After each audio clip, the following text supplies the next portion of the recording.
Oh shit, my microphone's on. I didn't click it into place. So, when I was sorting out things, you might have heard some banging.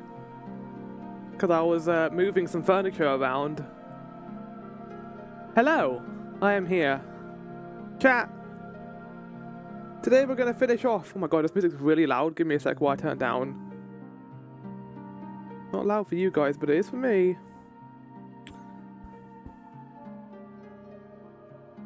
Yes, the plan is to finish Tormented Souls today. I checked the how long to beat. Well, not how long to beat. Checked the long play, and we're about 3 hours from the end, which is about the length of one stream.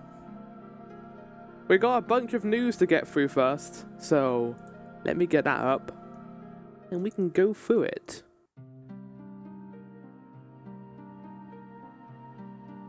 Whoop.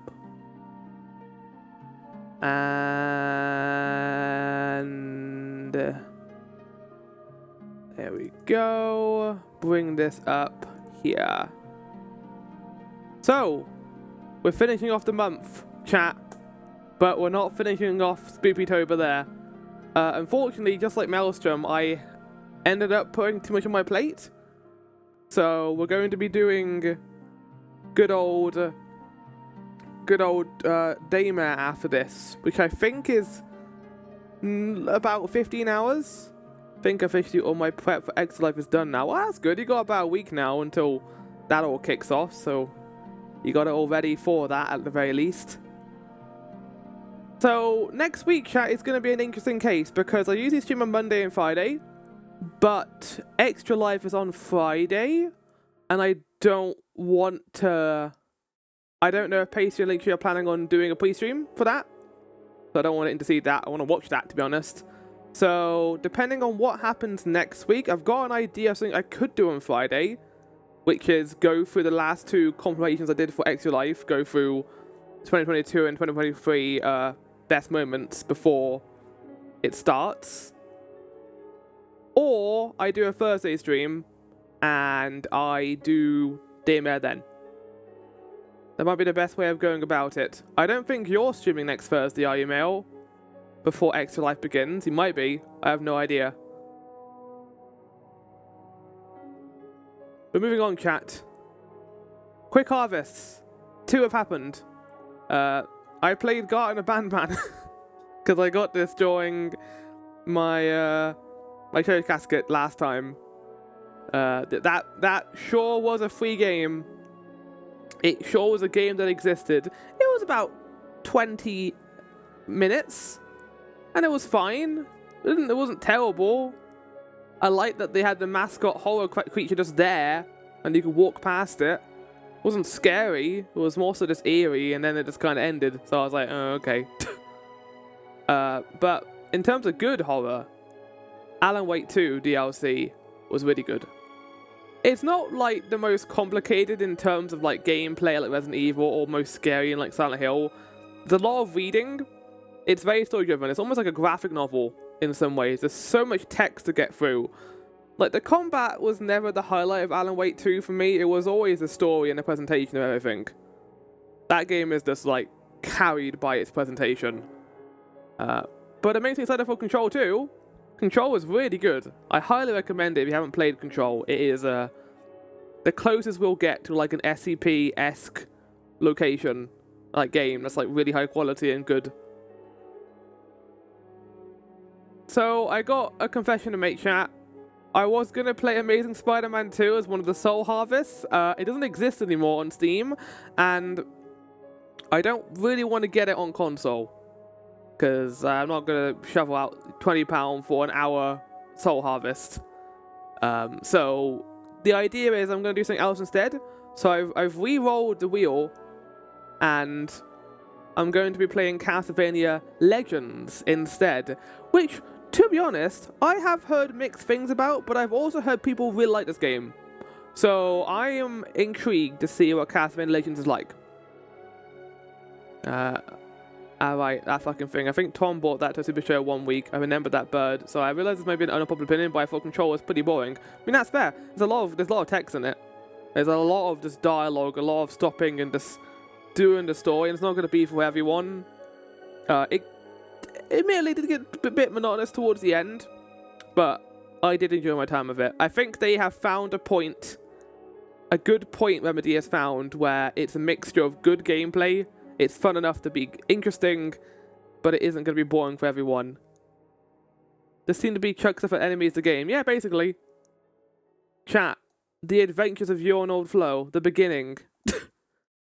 Oh, well, not the beginning, because it's going to be a two-part thing. Yes, me and Maelstrom very kindly invited me to be a guest in Resident Evil 6 for the Chris and Piss campaign. And, yeah, the energy level was a sharp decline. If you remember that stream, at the beginning, we were actually kind of optimistic, considering the action was fine, wasn't doing anything crazy, and then we realized that there was only going to be action, and then we just kind of fell off. Rest in peace, Finn. Rest in peace, Johnny. Yosuke from Persona 4 as well. But yeah, I did my POV, so have those on at the same time, chat, and have like Maelstrom's POV, have mine, and there you go. Rip, Finn, and Soldier 1-5. Well, 1 to 5, not 1-5. Chat, here's something interesting. Not necessarily a spoiler because you want to know this too, Maelstrom. Silent Hill 2, Bloober, when this game first came out, the ending was interesting. And then they made a new one. Basically, Bloober made their own version of this ending, and then they made one that's more favorable to the original. So there are two dog endings, one that's pre-patch and one after the patch. I saw the post-patch one, and I watched the pre-patch one myself, and that was great. I don't know why Bloober changed it, to be honest, because it needs to be more accurate to the original game. No, it doesn't, because you're making your remake of it, so do what you want. Chat, I wouldn't say I've become a Bloober fan, necessarily, but I did watch this trailer. I thought it was interesting. Basically, it's like a time travel game out of order. You're in the future trying to find a way back to the present. And to do that, you keep getting these glimpses of the past.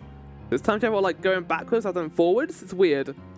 But I'm interested in what this is. Bloober, come on, I know you can do it. Moving on quickly to Biogun. I finished this last night. Took a lot longer than I wanted to, but in terms of Metroidvanias, I would say it's good. But like, if you want the standout Metroidvanias, I wouldn't say this is in that league. There's great biology jokes in there. I loved all the jokes about the dog, the mammalian system, and everything involving the body. I think that was great. But it did overstay its welcome a bit, and a lot of Metroidvanias kind of fall into this. This is a Code Veronica save music. It is the best save music outside of RE3's. Kind of invokes that fairy tale style that Code Veronica had. But yeah, a lot of Metroidvanias these days are good, but they do just tend to become like big area, go through here, boss at the end. No, I like a bit of like story relevance, changing out the ideas. Biogun does that a little bit, I will say. It's not terrible. It's actually really good, but it wasn't enough for me to keep going anyway. Chat metaphor. I'm gonna be playing this for the next lifetime of my life. I think I'm about halfway through now, I will say. That's 45 hours in though, so I don't know. Gravity Circuit, Stage 1, no progress. I have not progressed in this game at all. Right. Living here for a living. Lifetime of your living. I do live there for a living. That is correct. Chat. What game is this? Well, it would help if you guys could see it. There we go. I was going to say Half-Life at first, but it could be a Halo, considering this thing. Do you want to go with Half-Life? No, this is too modern for a Half-Life game. Oh, I know what it is!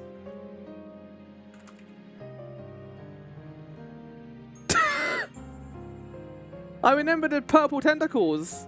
Because they were in every single fucking area and made the backgrounds really dull and boring. 63%, that's generous. Metropolis. Should have started this one. You put the tentacles in the first picture. Everyone's going to get that if they've seen the game at least once. Wow, I can't wait to play as Captain Boomerang with a gun. You know, that character is well known for using a gun and not a boomerang. I wouldn't have gotten that being as I remember wanting to look. I just remembered the tentacles and how it made the background look really ugly. Right, I'm turning this music off. Chat, let's get into it.